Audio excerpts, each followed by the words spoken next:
चलिए आगे बढ़ते हैं हम लोग। आज 11 से लेकर 20 तक के सवाल को जानेंगे, ठीक है। वैसे मैं 1 से लेकर 10 तक के सवाल को बता चुका था। वैसे लोग जो उस वीडियो को नहीं देखे हैं, डिस्क्रिप्शन में उसका लिंक मिल जाएगा, वहाँ से आप उस वीडियो को देख सकते हैं। हाँ, वैसे लोग जो हम इस चैनल पर पहली बार विजिट किए हैं, हमारे इस चैनल को सब्सक्राइब और बेल आइकन ज़रूर दबा लें, जिससे कि मेरे आने वाले हर एक वीडियो का अपडेट सबसे पहले आपको मिल पाए। तो चलिए चलते हैं 11वां नंबर सवाल की ओर। सवाल कुछ इस प्रकार से है कि बिहार में संपूर्ण क्रांति का नेतृत्व किसने किया। तो बिहार में संपूर्ण क्रांति का नेतृत्व मोरारजी देसाई ने किया, या फिर नीतीश कुमार ने किया, या इंदिरा गांधी ने किया, या फिर जयप्रकाश नारायण ने किया था।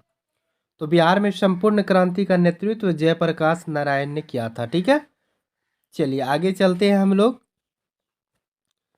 12वां नंबर सवाल है कि इनमें से कौन सी एक बात लोकतांत्रिक व्यवस्थाओं के अनुरूप नहीं है। मतलब इन चारों में से ऐसा कौन ऐसा एक बात है जो कि लोकतांत्रिक व्यवस्थाओं के अनुरूप नहीं है।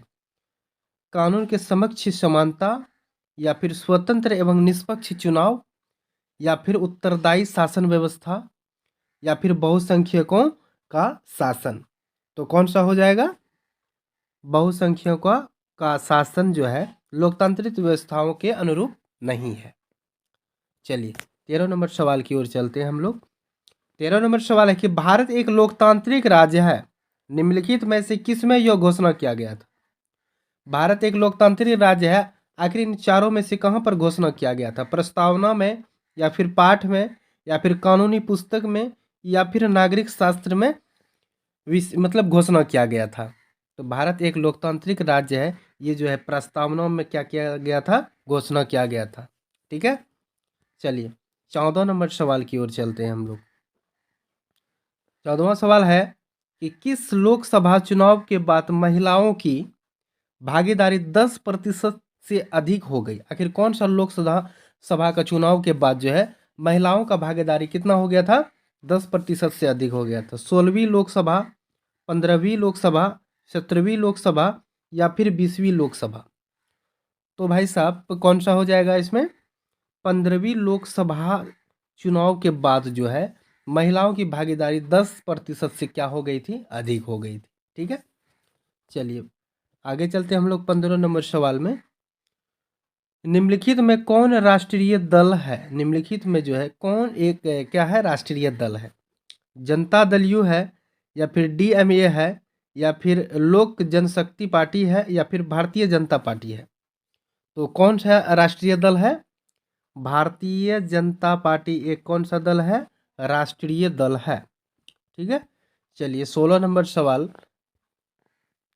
बोल रहा है कि लोकतंत्र का प्राण किसे कहा गया है। लोकतंत्र का प्राण राजनीतिक दल को कहा गया है, या फिर सामाजिक दल को कहा गया है, या फिर मानवीय दल को, या फिर नागरिक दल को कहा गया है।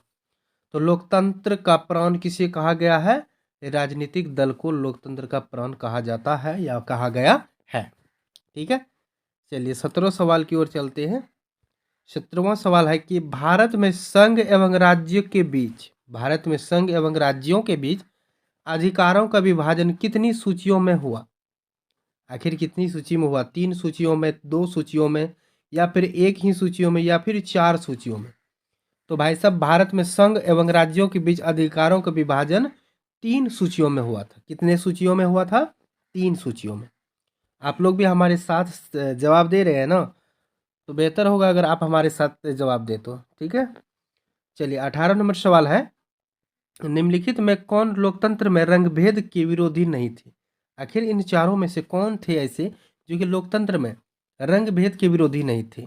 काले गोरे जो भी रंगभेद है, ठीक है, इन सभी चीज का विरोधी नहीं थे। मार्टिन लूथर किंग थे, या फिर महात्मा गांधी, या फिर ओलंपिक धावक टोनी स्मिथ एवं जॉन कार्लेस, या फिर जेड गुडी। इन चारों में से कौन ऐसे थे जो कि लोकतंत्र में रंगभेद के विरोधी नहीं थे। तो कौन हो जाएंगे, जेड गुडी जो है लोकतंत्र में रंगभेद के विरोधी नहीं थे, ठीक है। चलिए 19 सवाल की ओर चलते हैं। 19वां सवाल है कि सासाराम नगर का विकास हुआ था। तो सासाराम नगर का विकास मध्य युग में हुआ था, या फिर प्राचीन युग में, या फिर वर्तमान युग में हुआ था, या फिर आधुनिक युग में हुआ था।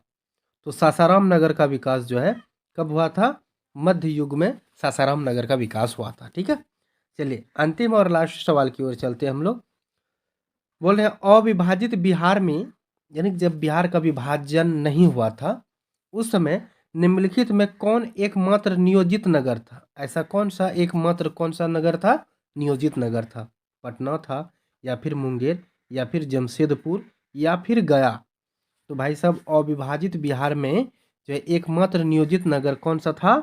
जमशेदपुर एक नियोजित नगर था।